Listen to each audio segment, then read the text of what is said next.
Good evening everyone. मेरा नाम ज्योति राठी है और मैं मेंबर हूं Delhi commission for protection of child rights अर्थात बाल आयोग में, और मैं यहां बाल यौन शोषण के केसेस देखती हूं।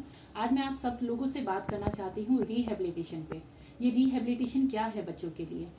मैं ये मानती हूँ कि हमें दुनिया में लाइफ में सबको कुछ ना कुछ काम करने के लिए मिला हुआ है। कोई पुल बनाता है, कोई सड़कें बनाता है, पर हम जो सारे लोग जो कि बच्चों से कहीं ना कहीं जुड़े हुए हैं, चाइल्ड राइट्स से जुड़े हुए हैं, हम देश का भविष्य बनाते हैं। हम में से सबके पास, चाहे हम डीसीपीओ हैं, सीडब्ल्यूसी के मेंबर हैं, हम चाइल्ड लाइन के मेंबर हैं, चाहे हम डॉक्टर हैं, या फिर हम किसी न किसी तरीके से वॉलेंटियर हम चाइल्ड राइट्स में काम कर रहे हैं और हम बच्चों से जुड़े हुए हैं, तो एक इसी तरीके की फाइल या कैसी भी फाइल आपके ऑफिस में बनी होगी। मेरा मानना है कि जब आपके पास कोई फाइल क्रिएट होती है तो हम ये सोचने लगते हैं कि एक और जिम्मेदारी आ गई, एक फाइल नहीं आ गई।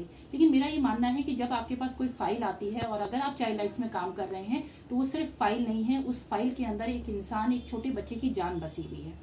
तो अब हमें ये सोचना पड़ेगा कि फाइल हमने क्रिएट तो कर दी, लेकिन उसको किस समय पे हम बंद करें। वो कौन सा सही समय है, कौन सा उचित समय है जब एक फाइल को बंद करना चाहिए।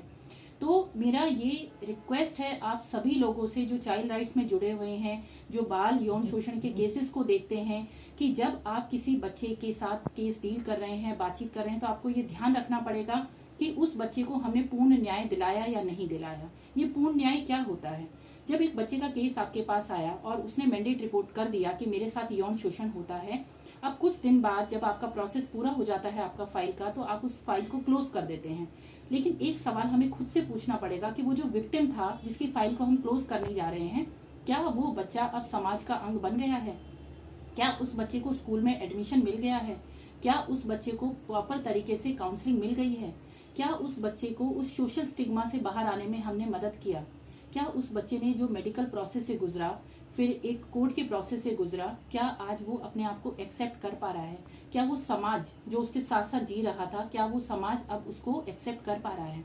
मेरा ये मानना है कि हमें फाइल को बंद करने से पहले खुद से एक सवाल करना होगा कि इस बच्चे को हमने पूर्ण न्याय दिलाया या नहीं दिलाया। इस बच्चे को हमने रिहेबिलिटेशन में कितनी मदद करी।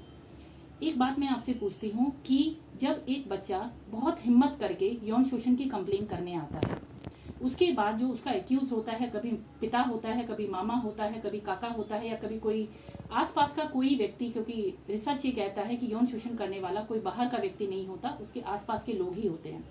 तो उस एक्यूज को तो हमने जेल में पहुंचा दिया, उसको तो शायद सारी सुविधाएं वहां पे मिल रही होंगी, लेकिन वो बच्चा जिसने कंप्लेन करी थी, क्या उसको किसी ने स्वीकार करा? क्या वो बच्चा वापस से स्कूल गया? अब यहाँ पर सवाल आता है कि हम में से हर व्यक्ति, हमारी कुछ कुछ जिम्मेदारियां तय की गई हैं। एक डीसीपीओ की अपनी जिम्मेदारी है, सीडब्ल्यूसी के मेंबर्स की अपनी जिम्मेदारी है, मेडिकल करने वाले एक डॉक्टर की अपनी जिम्मेदारी है, और उस जुडिशरी लेवल पे भी एक जज साहब की जिम्मेदारी है कि बच्चे को पूर्ण न्याय मिले और बच्चे को इंटरिम मुआवजा, जिसको हम इंटरिम कंपनसेशन कहते हैं, वो मिला है या नहीं मिला है। तो आज की बात बस इतना ही मैं कहना चाहूँगी कि हर स्टेक होल्डर को सोचना होगा कि हमें फाइल को कब बंद करना है। क्या वो सही समय आ गया है कि अब हमने अपने बच्चे को पूर्ण न्याय दिला दिया है? Thank you.